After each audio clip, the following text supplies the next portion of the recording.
Bahkan Bung Karno mengatakan Declaration of Independence itu anak kandungnya proklamasi. Gitu. Jadi kita punya proklamasi, tapi kalau tidak punya prinsip-prinsip dasar yang terkandung dalam Declaration of Independence itu, ya akan percuma juga, hanya merdeka, tapi tidak punya arah. Selamat datang di Rolasan.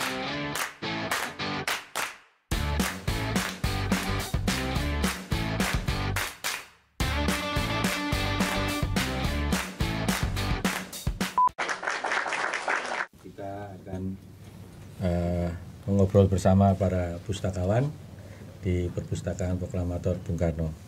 Tema yang akan kita obrolkan pada hari ini adalah Resobim, Revolusi Sosialisme dan Pimpinan Nasional. Resobim adalah satu amanat dari Presiden Soekarno pada tanggal 17 Agustus 1961 yang disampaikan pada ulang tahun Proklamasi Kemerdekaan di Jakarta. Adapun dari amanat Presiden Soekarno ini, garis besarnya adalah bahwa yang pertama kita mengenal kembali adanya duit tunggal. Tapi duit tunggal ini bukan duit tunggal antara Soekarno dan Hatta, bukan duit tunggal proklamasi, tapi adalah duit tunggal antara proklamasi dan Declaration of Independence. Kemudian yang kedua, Bung Karno dalam amanat Resobim ini menyampaikan tentang trilogi real. Apa itu trilogi real? Ya nanti kita bahas bersama teman-teman pustakawan ini. Gambaran garis besar adalah bahwa Bung Karno ingin semua pemimpin-pemimpin, baik dari pemimpin besar, pemimpin kecil, bahkan pemimpin gembong, istilahnya Bung Karno di amanat buku ini, untuk menyadari kembali tentang arti sebuah proklamasi. Artinya dengan kesadaran akan proklamasi ini, kesadaran ini yang akan membawa kepada penyelesaian atau membawa kepada pelaksanaan daripada amanat penderitaan rakyat. Itu yang pertama. Jadi nanti untuk kelanjutannya akan kita bahas bersama dengan teman-teman pustakawan di sini. Ada Pak Yanuar, ada Pak Budi Kastowo, ada Pak Dimas Gamayani. Baiklah, mungkin kita akan nanti langsung aja ya teman-teman. Jadi kita langsung mengobrol konteksnya, jadi tidak ada pertanyaan terhadap satu kepada yang lain, tapi kita silahkan untuk saling menambahi dan saling membuat statement di sini. Untuk yang pertama mungkin dimulai dari Pak Budi Kastowo. Baik. Apa yang bisa disampaikan dari amanat proklamasi tahun 61 ini? Baik, terima kasih. Assalamualaikum warahmatullahi wabarakatuh. Salam sejahtera bagi kita semuanya, dan tentu saja salam terbaik untuk Anda semuanya yang menonton kami yang ada di studio, tentu saja masih di Perpustakaan Bung Karno di Blitar. Baik Pak Indra, terima kasih saya mendapatkan giliran yang pertama. Resobim adalah salah satu judul pidato Bung Karno. Nah, untuk memahami pemikiran Bung Karno itu sebenarnya tidak bisa kita comot dalam satu kasus, satu tahun tertentu atau satu event tertentu. Sebenarnya memahami Bung Karno itu panjang kali lebar. Jadi misalnya kalau kita di Jas Merah itu memahami seluruh pidato pemikirannya Bung Karno harus dimulai 45 sampai kepada hari terakhir pidato itu. Jadi supaya pemikiran ini tidak terlepas-lepas, tidak loncat-loncat. Nah, lebih dari itu juga pemikiran Bung Karno itu sebuah pemikiran yang fenomenal sekali. Jadi harus ditarik mundur ke belakang sekali dan ditarik, nanti akan mendapatkan pemikiran-pemikiran ke masa depan juga sejauh-jauhnya. Nah, pertama itu. Kedua kita lihat di sini Resobim itu di tahun 61 adalah jawaban yang disusun Bung Karno atas permasalahan yang tahun kemarin terjadi. Jadi kalau tahun 45 sampai tahun 61 apa saja kejadian yang melatar belakangi sehingga Bung Karno memunculkan pemikiran Resopim. Atau ringkasnya begini. Jadi setiap tahun Bung Karno pidato sebagai presiden itu pasti akan bicara masalah apa yang terjadi. Baik itu dari dalam negeri ataupun dari luar negeri. Kemudian masalah-masalah itu diberikan solusi-solusi. Solusinya apa saja dan kemudian juga termasuk laporan-laporan apa saja yang dilakukan di tahun-tahun itu. Jadi setiap tahun itu Bung Karno dalam pidatonya selalu stok opname masalah. Nah, kemudian mengidentifikasi sebab-sebab masalahnya apa, dianalisis sedemikian rupa, kemudian diberi konsep-konsep jawaban. Jadi Resopim itu yang kejadiannya tahun 61 rasanya tidak akan bisa dipahami dengan tepat tanpa kita melihat urutan kejadian dari tahun 45 sampai 61. Tapi tidak apa-apa. Untuk memulai sebuah pemikiran, saya suka menggambarkan pemikiran Bung Karno itu pintu masuknya lewat Resopim. Karena secara sederhana bagi saya, Resopim itu dapat menjadi pintu masuk menggambarkan pemikiran Bung Karno yang panjang lebar itu, tapi dengan cara yang paling sederhana, yang merefer pemikirannya Bung Karno sendiri. Jadi bukan pemikiran saya, bukan pemikiran saya memandang Bung Karno, enggak. Saya merefer pemikiran Bung Karno sendiri. Jadi mengawali Resopim itu Bung Karno mengatakan proklamasi kemerdekaan dan deklarasi kemerdekaan. Nah, proklamasi kemerdekaan itu dapat kita tarik mundur sejauh-jauhnya.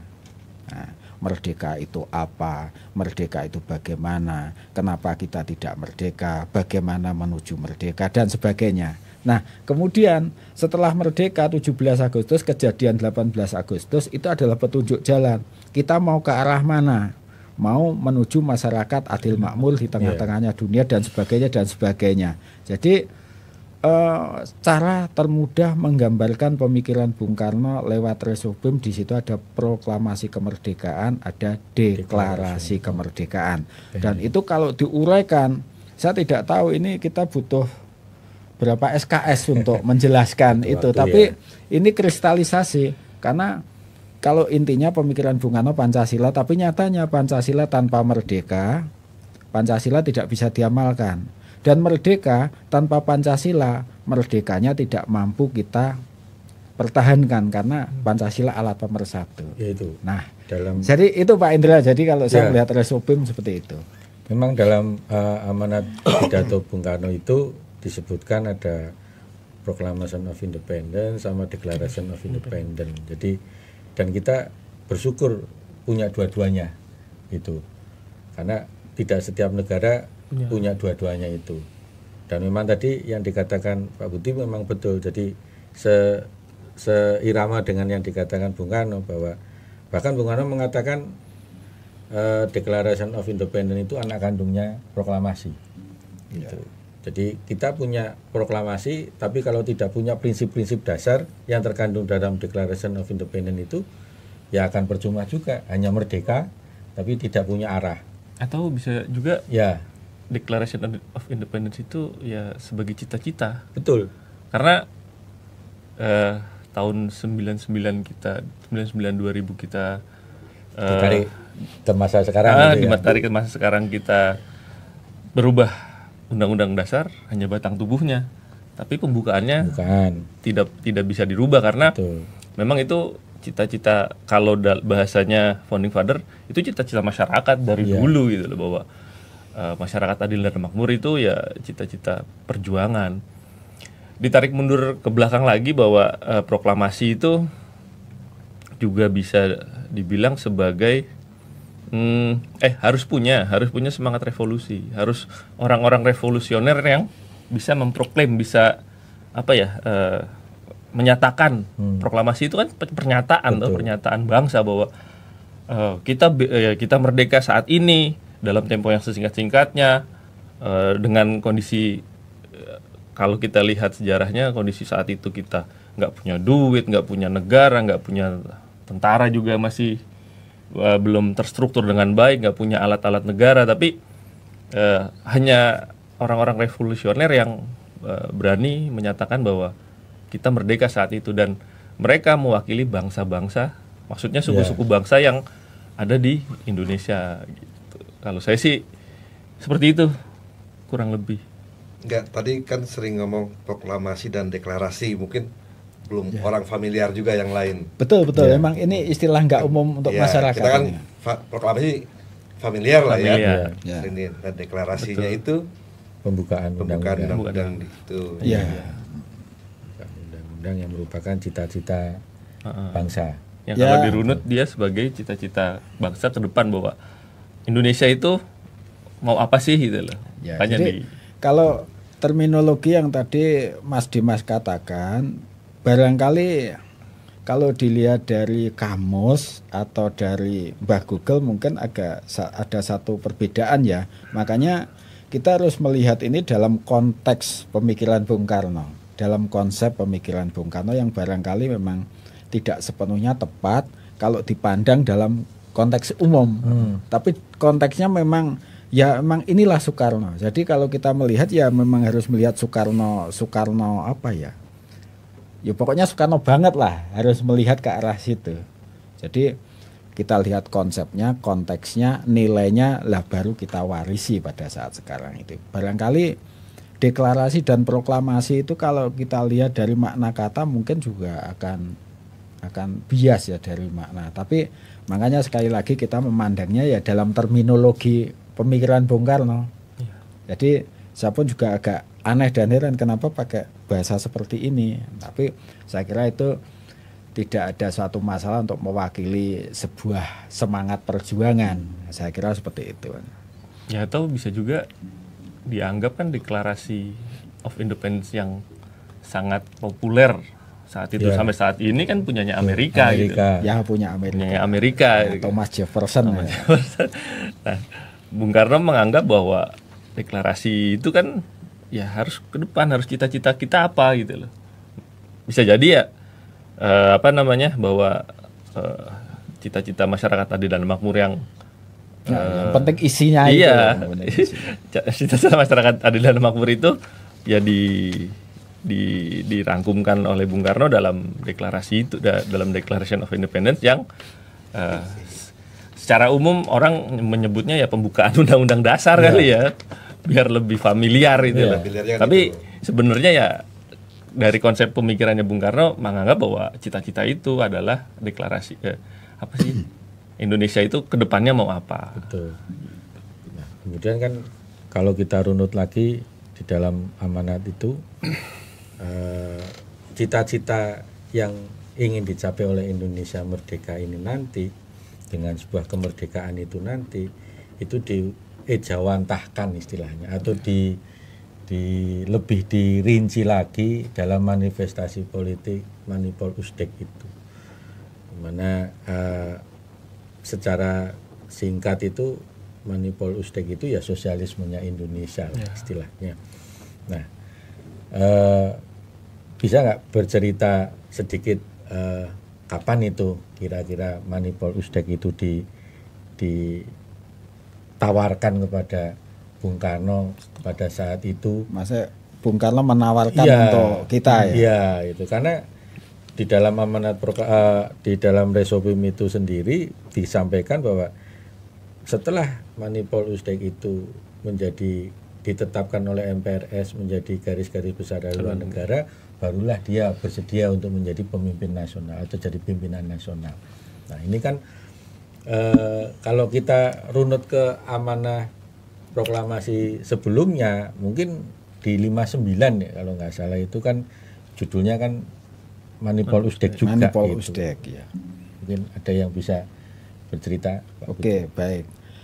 Ya seperti ditunjukkan Bung Karno sendiri, setidak-tidaknya ketika kita bicara satu event pidato Bung Karno, kita akan memulainya di tahun 45. Nah, ketika bangsa Indonesia merdeka.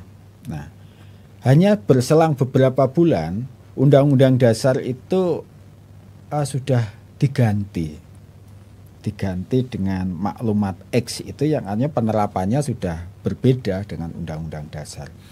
Di mana Undang-Undang Dasar tadi 45 itu menempatkan presiden sebagai kepala negara dan kepala pemerintahan. Tapi ketika kita harus ada maklumat nomor X itu, kemudian presiden itu hanya menjadi kepala negara. Iya. Kepala pemerintahannya Perdana Menteri, yang artinya sistem demokrasi Pancasila kita sudah berubah menjadi demokrasi liberal parlementer. Nah, apa yang terjadi sejarah berjalan itu apa yang terjadi? Tahun 57 ketika Bung Karno meluncurkan pemikiran revolusi mental, 1 tahun ketentuan. Ya. Nah, tahun 56 itu berilah isi dalam hidupmu. Nah, di situ sebenarnya ada satu konflik antara Soekarno-Hatta yang luar biasa. Bung Hatta yang menginginkan kita berjalan dengan demokrasi parlementer, sementara Bung Karno menganalisis sebaliknya, yang terbaik adalah demokrasi yang nantinya dikatakan demokrasi terpimpin itu. Ya. Jadi dengan demokrasi parlementer itu ternyata terbukti bangsa Indonesia itu belum cukup dewasa dalam segala karakter. Nah, akhirnya dalam perjalanan politiknya ini di tingkat elit sana yang terjadi ribut. Jadi indikatornya Indonesia merdeka 12 tahun. Jadi dari tahun 45 sampai 57 itu 12 tahun, dan ternyata kita telah berganti kabinet 17 kali. Iya. Apa artinya? Instability dalam segala hal itu luar biasa. Luar biasa tidak stabil maksudnya. Yang dikarenakan oleh karakter bangsa Indonesia yang belum dewasa. Nah, carpe diem, kekanak-kanaan, perbedaan di DPR, jadi sidang saling ngelok, saling ngunci. Kalau sudah kunci nanti ada statement tidak percaya kepada kabinet. Itu apa namanya itu? Bukan reshuffle, tapi tidak percaya pada Perdana Menteri itu pada impeach. Bukan sekitar itulah. Kemudian Perdana Menteri jatuh, bangkit lagi, ganti lagi lah. Kita tidak punya overall planning. Setiap Perdana Menteri naik bikin rencana, jatuh lagi, ganti lagi, jatuh lagi. Nah, jadi makanya tadi konsep Manipol Usdek itu berangkat dari sini. Kita sekian tahun itu nggak punya rencana yang pasti, mau kemana, ke arah mana, dan ini menggiring bangsa Indonesia tahun 57 itu ke bibir jurang perpecahan. Pemberontakan di dalam negeri banyak. Di tingkat elit politik Jakarta berantem cakar-cakaran tidak karu-karuan. Nah, ini sangat berbahaya sekali. Jadi kalau Bung Karno mengatakan sebuah bangsa yang punya kecenderungan untuk merobek-robek dirinya sendiri dari dalam. Seperti itu Bung Karno katakan kita. Makanya ditawarkanlah revolusi mental waktu itu. Karena mental kita yang nggak benar. Mental penjajahan itu yang nggak benar. Nah, kemudian Bung Karno nyusun konsep. Dari 57 sampai 59 muncul dekret presiden karena memang kondisi bangsa ini sudah luar biasa. Ketika tahun 55 kita sebenarnya sudah mencoba untuk demokrasi dengan pemilihan umum, memilih DPR dan memilih konstituante. DPR nanti tugasnya akan menyusun rencana kita ke depan apa, konstituante akan menyusun undang-undang dasar karena banyak pihak-pihak yang mengatakan proklamasi dan deklarasi itu belum cukup mewakili bangsa Indonesia, sehingga harus ada pemilihan umum. Pemilihan itu dikatakan representatif, kemudian konstituante itu akan bersidang menghasilkan konstitusi atau undang-undang yang dianggap bisa merepresentasikan bangsa Indonesia, yang kenyataannya secara sejarah ini gagal. Kegagalan yang terjadi di elit politik Jakarta itu akibatnya di akar rumput sungguh luar biasa. luar biasa perpecahan itu, dan itu yang akan menggiring bangsa Indonesia ke jurang perpecahan, jurang kehancuran. Nah, Bung Karno atas kejadian itu secara dialektis, secara dinamis mensintesakan, kemudian mencoba memberikan sebuah konsep, menawarkan konsep. Nah, tentu saja menawarkan konsep ini umpama secara politik ya tentu saja tidak jalan sendirian. Saya yakin di situ ada dialog-dialog politik dengan NU, dengan PNI, dengan PKI, dengan TNI dan sebagainya. Maka dari itu terbukti dekret Presiden 5 Juli 59 itu ketika dijalankan, lah Bung Karno nyatanya selamat dan berdiri sebagai presiden. Jadi ketika kita melihat memperbandingkan dengan dekretnya Presiden Gus Dur yang tidak didukung, ya gagal. Artinya Bung Karno pun di situ kelihatan kalau dekret itu meskipun sementara banyak pihak mengatakan itu tidak sesuai, suksesinya tidak sesuai, itu tapi kenyataannya itu menyelamatkan, didukung, nyatanya didukung dan berjalanlah proses ini. Nah, kemudian dari konsepsi presiden dibangun tahun 57 itu dimatangkanlah di situ ada Manipol Usdek itu sebagai jawaban atas permasalahan yang selama itu terjadi. Nah, saya kira seperti itu, Pak Indra. Memang di dalam amanat itu juga dikatakan bahwa revolusi Indonesia yang selama ini itu masih meraba-raba, atau bahasanya Bung Karno itu masih belum jelas, meraba-raba. Akhirnya dengan adanya Manipol Usdek itu sekarang sudah punya nih jalannya revolusi, ketentuan dalam jalannya revolusi itu. Jadi dengan ceritanya kenapa meraba-raba ya karena ternyata sampai dengan tahun itu kita tidak, negara kita masih istilahnya menemukan bentuk menemukan bentuk ketatanegaraan, betul, mencari-cari ketatanegaraan yang pada akhirnya tujuan daripada amanat penderitaan rakyat itu tidak bisa terlaksana. Kemudian selain daripada Manipol Usdek itu, kita juga di dalam ini serpihan-serpihan aja sih di amanat Resopim itu, amanat Presiden Soekarno di Resopim itu dikatakan bahwasanya Bung Karno itu pernah ke Meksiko juga. Itu dia pernah mengunjungi museum di Meksiko, Museum Nasional Meksiko, Museum Sejarah Nasional Meksiko, yang di situ itu terdapat sebuah kata-kata mutiara. Intinya kalau bahasa Inggrisnya saya mohon maaf nggak hafal sih, tapi intinya kita meninggalkan museum tapi sejarah tetap terus berjalan gitu. Dan kita tidak bisa meninggalkan itu karena kita adalah rakyat yang membuat negara kita itu menjadi besar nanti itu. Nah, di situ mungkin jadi satu inspirasi juga ya.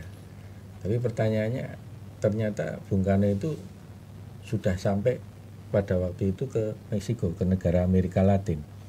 Dan setelah saya cari informasi, ternyata Bung Karno itu adalah presiden Asia pertama yang melakukan kunjungan ke Amerika Latin.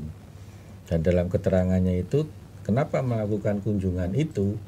Karena ternyata Bung Karno butuh dukungan untuk permasalahan Irian Barat. 59 nih. Ya. Pertama 59, 60, 61.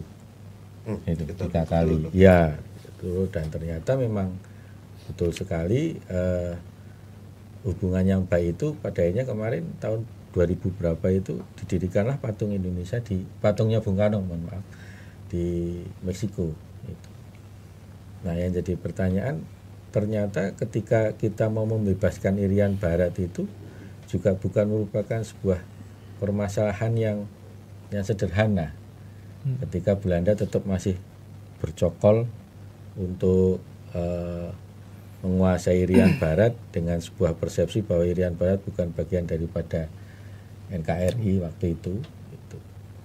Dan ternyata itu juga didukung oleh sebagian besar negara-negara di PBB. Itu sih informasi saja sih sebenarnya bagi kita. Kemudian untuk sebenarnya kalau kita mau lebih komplit lagi itu, oh ya, saya juga di amanat itu ada sebuah informasi bahwa Manipul Usdek itu menjadi garis-garis besar haluan negara. Nah, ternyata setelah kita cari informasinya itu sudah menjadi ketetapan presiden, ketetapan MPRS, mohon maaf, ya, ketetapan MPRS tahun nomor 1 tahun 1960. Itu berarti tepat ketika Bung Karno mengatakan setelah diusulkan tahun 59, mungkin 61 disahkan, terus baru Bung Karno mau menerima sebagai pemimpin nasional itu. Karena Bung Karno mengatakan sebuah revolusi tanpa ideologi, kan trilogi real itu kan revolusi, ideologi, leadership gitu. Jadi sebuah revolusi yang terus berjalan. Kalau tanpa ideologi juga nggak mungkin, makanya harus ada ideologi dalam bentuk manifestasi politik Usdek itu, kemudian harus ada leadership kepemimpinan nasional itu. Iya. Gimana, Mas? Yang saya juga melihat bahwa dari pidato Resopim ini, ketika Bung Karno mengucapkannya, reaksi-reaksi juga sangat keras dari tokoh-tokoh nasional pada masa itu. Tapi yang kalau itu diucapkan sekarang mungkin reaksinya lebih kepada sosialismenya kali ya. Oh iya. Ya, ya harga sensitif. Entah kenapa tapi pemikiran tentang sosialisme yang diucapkan Bung Karno dalam pidatonya Resopim itu ketika itu malah dimaknai sebagai sebuah atau itu bukan sesuatu yang jadi jadi perdebatan gitu. Yang jadi perdebatan adalah lebih kepada pimpinan nasional itu, karena kan kalau tadi Pak Indra bilang Bung Karno itu mengambil teori kepemimpinan nasional itu dari adat Jawa, yang dimana itu bapak yang mengayomi anaknya, sebagai bapak yang sebagai romo lah, yang sangat bijaksana. Tapi kan pemimpin-pemimpin lain juga punya pemikiran dari daerahnya masing-masing. Contohnya Bung Hatta dengan kepemimpinan nagari juga kan punya konsep sendiri gitu loh. Yang ditakutkan adalah ketika kepemimpinan nasional ini terjadi bahwa sikap otoriter dan negara kita jadi otoritarian itu yang sangat dicurigai. Tapi kalau untuk masalah revolusi nasional dan sosialismenya itu saya lihat bahwa itu sangat didukung pada saat itu. Cuma bagian pimpinan nasionalnya itu ya. Yang lebih disorot kan di sebelah situ. Gitu. Gimana? Dimas ada tambahan? Nambahi konsep Resopim? Ya, kalau saya kepemimpinan nasional itu kalau secara praktis kita lihat kasus dan konteksnya. Kalau kita lihat secara filosofis, kita melihat contoh-contoh yang ada. Orkestra tanpa ada konduktor tidak akan bunyi. Karena siapa yang mau ngomando, ayo mulai bunyi. Nah, jelas itu. Nada dasar apa, terus kita mau nyanyi apa? Yeah. Yang satu ingin nyanyi Pak lagu Maju Tak Gentar, yang satu nyanyi Halo Bandung. Halo Bandung. Nah, suruh nyanyi bareng. Nah, ternyata nggak bisa. Kita harus ada konduktor. Semuanya ini ahli main musik dalam satu orkestra. Ahli dalam bidangnya, ada yang ahli drum, ada yang ahli gitar, ada piano dan sebagainya, saksofon dan sebagainya. Nah, ini kan udah ada kesepakatan, makanya dikatakan kesepakatannya ini bentuk konsep Manipul Usdek. Nah, kesepakatannya itu. Nah, kita sepakat nih mau nyanyi lagu Halo Halo Bandung, nada dasarnya C. Nah, terus pakai tempo apa nih, di Marsia atau dikeroncongin. Nah, ini kan terserah perjanjiannya ini. Terserah ini gimana. Nah, kalau ini tepat, bisa dipahami semua pihak, dijalankan bersama dengan kompak, indah sekali. Betul. Nah, tadi idealismenya itu ya. Kalau kita bicara tentang prakteknya, perjalanan Indonesia merdeka itu di tengah-tengahnya dunia yang masih mengemuka dengan eksploitasi delong parlong, dunia yang masih mengemuka dengan kapitalisme, imperialisme, kolonialisme, yang sejak 45 itu sudah, bahkan Presiden Amerika Franklin Delano Roosevelt yang mengusulkan PBB, tapi Amerika sendiri ternyata yang kurang suka dengan konsepnya. Nah, akhirnya terjadi 15 tahun dunia keluar dari Perang Dunia Kedua. Segera muncul kekuatan-kekuatan yang berkutub-kutub. Satu timur, satu barat. Satu yang memakai ideologi manifesto komunis, yang satu memakai Declaration of Independence. Nah, dengan segera dua kekuatan itu menyusun-nyusun kekuatan-kekuatan baik politik, ekonomi, budayanya, militer terutama. Dan ini sungguh menciptakan suatu bahaya dunia yang tidak kalah bahayanya dengan Perang Dunia Kedua. Karena dengan teknologi nuklir yang dihasilkan, ketika ini betul-betul terjadi perang nuklir, karena dua-duanya sudah sangat siap, ini Indonesia ataupun negara-negara Asia, Afrika, Amerika yang tidak punya nuklir, yang tidak punya kepentingan atas perang itu bisa jadi korban. Nah, atas dasar itulah salah satunya tadi Bung Karno juga keliling dunia itu, salah satunya kepedulian dengan hal itu, menyerukan perdamaian dunia, mengusulkan Pancasila, juga sekaligus mencari dukungan ke negara-negara di dunia terkait Irian Barat. Jadi kalau Belanda mengklaim Irian Barat adalah milik dia karena dia sudah di situ ratusan tahun, lah Bung Karno pun juga mengatakan kami ini diciptakan Tuhan. Jadi sejak zaman purbakala. Sejak zaman purbakala memang tanah air Indonesia itu yang gini itu adalah ciptaan Tuhan. Jadi klaimnya Bung Karno lebih heboh lagi ini. Nah, juga dikatakan kalau Belanda mengatakan Indonesia itu tidak punya hak karena tidak hak atas Irian Barat, karena kulitnya pun juga tidak sama. Satunya coklat, kita ini coklat, Irian Barat hitam. Nah, Bung Karno secara diplomasi juga mengatakan, apakah dengan demikian Belanda juga lebih berhak di Irian Barat? Wong Belanda putih, Irian Barat hitam. Dan tanah airnya pun jaraknya sekitar 11.000 kilometer. Apakah mereka lebih berhak mengklaim Belanda? Nah, jadi Bung Karno keliling dunia memarketingkan ideologi Pancasila ke seluruh dunia, memarketkan keberadaan Indonesia yang sumber daya alamnya kuat, kita butuh bekerja sama dalam bisnis untuk kesejahteraan bersama, juga berusaha mengetes, mencari flashback. Jadi pemikiran-pemikiran Bung Karno tentang proklamasi kemerdekaan, deklarasi kemerdekaan itu didiskusikan dengan kepala negara. Nah, Pancasila baik apa enggak, betul apa enggak, dan sebagainya. Di situ untuk menumbuhkan keyakinan bagi Bung Karno sendiri, oh ternyata ideologi yang kita tawarkan ke seluruh dunia itu hampir semuanya tidak ada yang menolak.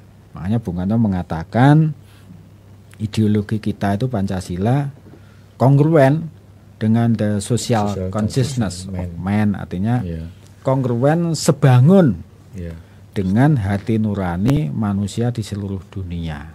Nah, disinilah peran Bung Karno itu mengundang musuh. Nah, kita bicara antara musuh permusuhan ya. Permusuhan itu nanti akan bertarung menghasilkan kalah menang. Jadi kita nggak bicara tentang benar salah. Bung Karno itu adalah orang nomor satu yang menggerakkan kemerdekaannya negara-negara terjajah. Nah, jadi kalau kita melihat konteks Perang Dingin, konteks peranan yang diambil Bung Karno. Makanya Bung Karno sendiri mengatakan bahwa dirinya dipuja bagai dewa. Bung Karno dicaci maki bagai bandit. Nah, separuh orang yang memuja Bung Karno itu adalah yang kemerdekaannya Bung Karno perjuangkan. Nah, separuh orang yang mencaci maki Bung Karno itu adalah kumpulan negara-negara yang tanah-tanah jajahnya hilang gara-gara perjuangannya Bung Karno. Penjajah. Nah, jadi konteksnya yang harus kita pahami, Bung Karno itu berdiri di dua sisi, menjadi pemimpin di situ, menggerakkan persatuan negara-negara terjajah untuk bersama-sama membuat sebuah kekuatan, menggunakan kekuatan itu untuk kemerdekaan. Jadi konsep kemerdekaan adalah hak segala bangsa itu betul-betul dikonsisteni oleh Bung Karno, dicari betul dasar pemikirannya, ketemu dari pemikiran filsuf-filsuf, bahkan juga saya meyakini kemerdekaan adalah segala bangsa itu konsep yang muncul dari Islam. Nah, jadi manusia hidup di dunia itu harkat martabatnya sama, Tuhan memberikan itu. Nah, itu ajaran yang Bung Karno sangat pegang sekali, yang sumbernya dari Islam. Nah, manusia lahir merdeka. Betul. Jadi makanya kemerdekaan adalah segala bangsa itu nanti kita akan cerita ke belakang, mengerucut ketika Bung Karno nulis nasionalisme, Islamisme, Marxisme, yang berguru kepada Ki Ahmad Dahlan, berguru kepada Cokroaminoto. Itulah Bung Karno juga menemukan dasar-dasar Islam di dalam perjuangannya. Makanya nanti di konstitusi kemerdekaan adalah segala bangsa, dan betul-betul itu diperjuangkan, disebarkan ke seluruh dunia. Dan di amanat itu saya sambung Pak Budi, di amanat Resopim itu Bung Karno juga selain tadi merujuk pada prinsip-prinsip kemerdekaan adalah hak segala bangsa, Bung Karno juga melangkah lebih lanjut, yaitu dengan menjalankan prinsip perdamaian dunia. Nah, di situ di amanat itu Bung Karno menyampaikan bahwa dia akan mendatangi konferensi tingkat tinggi negara-negara berpolitik, ya. Tapi bahasanya di situ bukan non-blok, bebas politik gitu. Oh, bebas politik, ya, bebas. Tanggal 1 sampai 6 September 1960 di Beograd, Yugoslavia. Itu. Awalnya saya juga bingung bahasanya kok kayak gini, ternyata begitu saya melihat bulannya sama tempatnya, timelinenya, oh ini KTT non-blok gitu. Ya mungkin dulu belum ada nama KTT non-blok gitu ya. Pas ketemuan kayaknya. Pas ketemuan baru janjian. Oh, namanya non-blok. Jadi konsistensi bahwa untuk membuat sebuah perdamaian dunia itu ternyata juga terus dilanjutkan sama Bung Karno itu. Jadi tambahnya ternyata juga di amanat itu ada. Gitu. Dan satu rumus, perdamaian dunia itu terwujud salah satu syaratnya adalah merdeka. Merdeka itu tidak ada yang menjajah, tidak ada yang terjajah. Yang terjajah jelas tidak merdeka, yang menjajah pun tidak merdeka. Ya. Nah, yang menjajah juga tidak merdeka ternyata dalam pandangan Bung Karno, yang menjajah pun tidak merdeka. Karena dia terjajah oleh nafsunya. Tapi ya itu oke sih, itu menarik. Tapi memang betul di situ saya juga menangkap sebuah konsep. Ketika Bung Karno awal tadi mengatakan memerdekakan negara-negara yang terjadi dengan KAA, Konferensi Asia Afrika, ternyata Bung Karno setelah mungkin ya ini benang merahnya itu setelah membantu untuk memerdekakan mereka yang belum merdeka, dan setelah mereka merdeka ini diarahkan untuk tidak menjajah, ikut dalam satu blok. Pada waktu itu kan blok barat dan blok timur kan gitu, antara antara komunis dan kapitalis gitu. Supaya apa? Supaya terjadi perimbangan yang diharapkan akan terjadi sebuah perdamaian itu, lebih kepada perdamaian itu. Kayaknya kok seperti itu, gimana benang merahnya itu? Ya, dan bahkan Bung Karno ketika non-blok itu dimaksudkan Bung Karno inginnya bersahabat dengan semuanya. Ya. Ke Amerika pun nyatanya Bung Karno dengan berkunjung sangat luar biasa di sana, diterima Kennedy dengan waktu yang cukup panjang, ke Disneyland segala, ke Hollywood segala, dengan segala macam pernik-perniknya.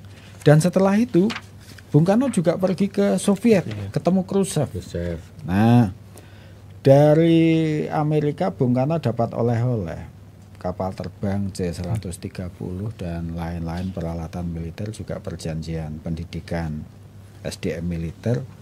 Di Soviet juga dapat kapal terbang Ilyushin yang dipakai untuk pesawat kepresidenan. Juga Bung Karno dapat kapal tempur yang dipakai membebaskan Irian Barat itu Mikoyan Gorevich 17. Nah, itu dapat dari karena dimanfaatkan berarti. Entah biar agenda. Biar ada keuntungan gitu. Nah, jadi kesana ya baik, kesini baik, tapi Bung Karno mendapat. Nah, jadi saya kira ini cara diplomasi yang sangat luar biasa, sangat cerdas sekali. Jadi dari Amerika sama Soviet bermusuhan, tapi ternyata Bung Karno pergi ke Amerika dapat oleh-oleh. Bung Karno juga pergi ke Soviet dapat oleh-oleh. Semuanya dapat oleh-oleh. Nah, inilah cara Bung Karno merukunkan orang, bukan memberi tapi dengan cara meminta. Nah, aneh. Jadi kalau ada dua anak berkelahi, satu dikasih permen, yang satu dikasih permen, ternyata tidak. Bung Karno melihat saudara bertempur, malah yang satu dimintai permen, yang satu juga dimintai permen. Nah, inilah kecerdasan Bung Karno berdiplomasi. Seperti itu. Oke, nggak habis fikri berarti ya. Di luar Nurul. Baiklah, oke, tadi kita sudah membahas banyak dengan teman-teman tentang Resobim ya, yang intinya kembali kepada memunculkan kembali kesadaran proklamasi, filosofi dari proklamasi dan prinsip-prinsip dasar apa yang akan kita capai dalam ketatanegaraan kita dalam pembukaan Undang-Undang Dasar 1945. Kira-kira kalau kita tarik saat ini untuk generasi kita, bahwa kesadaran apa sih sebenarnya yang dalam konteks saat ini dengan proklamasi kita sudah, kalau pada waktu itu kan Bung Karno 2 window ini dari 45 sampai 61. Nah, sekarang sudah 79 tahun itu. Kira-kira 10 window. Nah, hampir 10 window. Kira-kira kesadaran apa yang, apakah masih relevan atas sebuah kesadaran-kesadaran yang kalau kita renungkan dan resapi betul, memang betul bahwa apa sih sebenarnya tujuan kita memerdekakan negara kita dalam konteks saat ini? Gimana, Mas Yan? Kalau saya sih lebih ke kesadaran nasionalisme bahwa saat ini gejala-gejala globalisasi itu sudah sangat ya kita sudah tidak dibatasi ruang dan waktu lah intinya kan. Bahwa semangat nasionalisme, revolusi nasionalisme itu atau revolusi nasional pemahaman tentang nasional, revolusi dan nasionalisme itu tetap harus disampaikan kepada kepada generasi sekarang sih, terutama karena generasi sekarang tuh karena sudah ketidakadaan batas batas ruang dan waktu itu, mereka kadang tidak punya karakter, bahwa karakter kalau bicara karakter building atau nasional sudah nggak relate ininya ya. Tapi tetap nasional semangat nasionalisme itu emang harus ditumbuhkan, bahwa tapi itu juga harus dipupuk dan didukung sama pemerintah dan negara yang pasti ya. Tapi semangat itu sedikit banyak kita sebagai pustakawan juga tetap harus memupuk lah. Setiap kita lah, nggak cuman kita sebagai pustakawan ya, mungkin di keluarga kita juga, bahwa semangat nasionalisme itu harus terus dipupuk, harus terus dilestarikan dan dipahami benar sama anak-anak bahwa kita itu orang Indonesia, bangsa Indonesia, cari makan di sini, kita hidup di sini, entah kita mati di sini, kan bisa jadi gitu. Bahwa kita cari makan dan Pak Budi? Cari makan dan hidup lah, jadi penghidupan di Indonesia. Dan apalagi segala, kita awalnya adalah hidup di sini, dan maksudnya lahir di sini gitu loh. Itu yang harus dipupuk dan dipahami sama generasi muda.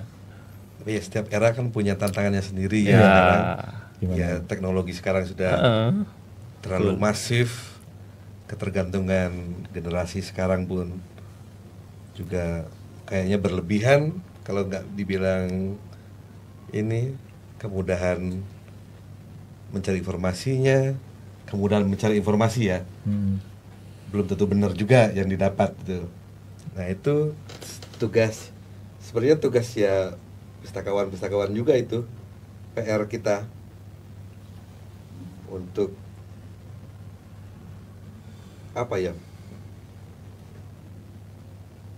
menyediakan informasi yang tepat sesuai dengan kebutuhan masyarakat sekarang. Terutama tentang, kalau kita kan di Perpustakaan Bung Karno, ya fokus kita mungkin dengan beredarnya banyak informasi tentang Bung Karno yang sekarang kan mungkin banyak versi-versinya ya. Ya kita itu sebagai beban moral di Perpustakaan Bung Karno. Pak Budi, gimana Pak? Dari relevansi saat ini?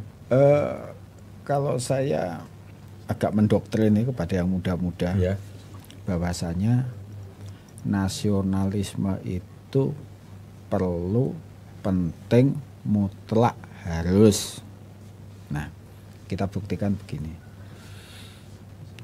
Eksistensi kita sebagai bangsa merdeka yang diproklamasikan tadi 17 Agustus 45, tidak ada kemerdekaan bangsa atau tidak ada proklamasi kami bangsa Indonesia tanpa kebangsaan.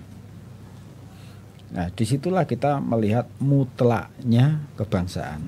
Jadi tidak ada kemerdekaan bangsa Indonesia tanpa konsep kebangsaan Indonesia. Tidak ada kemerdekaan nasional tanpa nasionalisme Indonesia. Nah, maka dari itu 2045 100 tahun Indonesia merdeka, kita akan menjadi bangsa unggul dengan satu syarat dasar yang mutlak harus terjadi. Pemuda-pemuda ini betul-betul masih punya semangat nasionalisme, pikiran nasionalisme, dan tindakan-tindakan yang berbasis pada nasionalisme. Masalahnya, pertanyaannya, nasionalisme Indonesia itu apa? Bagaimana? Nasionalisme yang seperti apa? Nah, contohnya seperti apa? Salah satu guru besar kita adalah Bung Karno, Bung Hatta. Nah, kita nggak akan bisa memahami nasionalisme Indonesia tanpa kita melihat bagaimana dua orang besar itu belajar nasionalisme. Nah, di sini ada satu pola pewarisan. Yang tua mau tidak mau belajar nasionalisme, mewarisi pada yang lebih tua lagi, pada yang lebih senior lagi. Kemudian ini untuk diwariskan pada generasi yang lebih muda. Berarti ada dua sisi, dua pihak. Yang satu menyerahkan, yang satu menerima. Dan ini harus berada dalam satu frekuensi yang sama. Bagaimana hal ini bisa tercipta? Nah, peranannya perpustakaan apa? Kita sebagai Perpustakaan Bung Karno dan Perpustakaan Nasional maka tidak berlebihan ketika kita mengatakan Perpustakaan Nasional itu adalah garda terdepan dalam literasi nasionalisme Indonesia. Jadi sangat penting sekali. Itu jadi kita bicara perpustakaan nasional itu kita bicara rohnya, bicara nyawanya, bicara inti sari hidupnya. Tidak hanya sekedar bicara badannya, roh intisarinya. Turun ke perpustakaan Bung Karno lah, yang jelas dua tokoh Soekarno-Hatta itu adalah dua orang besar dalam pembangunan literasi kebangsaan Indonesia. Jadi ketika bangsa Indonesia belum merdeka, dibangunkanlah konsepnya. diinternalisasikanlah konsepnya, ditanggung sendirilah akibatnya, diajaklah masyarakat yang sudah berliterasi kebangsaan itu berjuang, kekuasaan itu dibangun, kekuasaan itu diarahkan, puncaknya merdeka. Lah, merdeka itu adalah sebuah suasana yang dinamik, dialektik yang terjadi terus menerus, tidak boleh berhenti. Disinilah ilmu utama dasar yang harus dipahami oleh semuanya. Nah, jadi kesadaran nasional itu harus menjadi dasarnya. Jadi pembangunan selanjutnya. Jadi kalau kita selanjutnya di atasnya nanti ada kapital, ada SDM, kekuatan SDM, ada skill dan sebagainya. Ini harus ditaruh di atasnya. Di atasnya dasar ini. Jadi tadi perkembangan ilmu pengetahuan dan teknologi jelas. Jadi akhirnya kita mengembangkan keindonesiaan kita dengan melihat realitas objektif yang ada di lingkungan kita, lingkungan bangsa Indonesia ya internasional sebenarnya, seluruh dunia. Saya kira seperti itu intinya. Sebenarnya tadi cara mendoktrinnya bagaimana? Ya ini tadi saya mendoktrin, artinya dengan cara? Ya termasuk maksudnya cara saya menyampaikan itu mendoktrin dalam arti mengatakan seperti tadi. Saya tidak bertanya nasionalisme itu perlu atau tidak. Tapi saya mengatakan, meyakinkan pada semua pihak nasionalisme itu perlu, penting, harus. Tanpa itu hancur kita. Nah, saya kira ini maksud saya pernyataan yang doktrin, indoktrinasi. Itu kan menurut saya kayak dikhususkan malah. Iya. Mau nggak mau kan ikut langsung. Nah, jadi ada satu memang negara kita itu mendoktrin tentang kebangsaan karena kebangsaan itu kesepakatan kita. Ada satu kesepakatan kita yang nggak boleh ditawar. Negara kita Indonesia, dasar kita Pancasila tidak bisa ditawar. Nah, kenapa tidak bisa ditawar? Karena warisan mbah-mbah kita. Karena itu perjanjian luhur.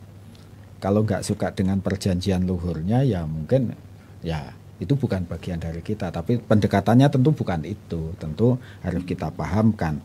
Perjanjian luhur kita itu seperti dikatakan Bung Karno, kongruen dengan the social consciousness of man. Sesuai dengan hati nurani manusia. Jadi yakin kita itu di Indonesia tidak ada pelanggaran hak asasi manusia secara konsep, secara ideologi. Jadi jangan dicampur baurkan antara desain-desolan, antara cita-cita dan kenyataan, antara konsep sama kasus. Nah, jadi jangan dicampur adukkan di sini. Ya, kira gitu Pak Indra. Baik. Mungkin sudah waktunya kita ngobrol disambung. Waktunya makan siang Mas. Iya. Tapi intinya saya mengutip satu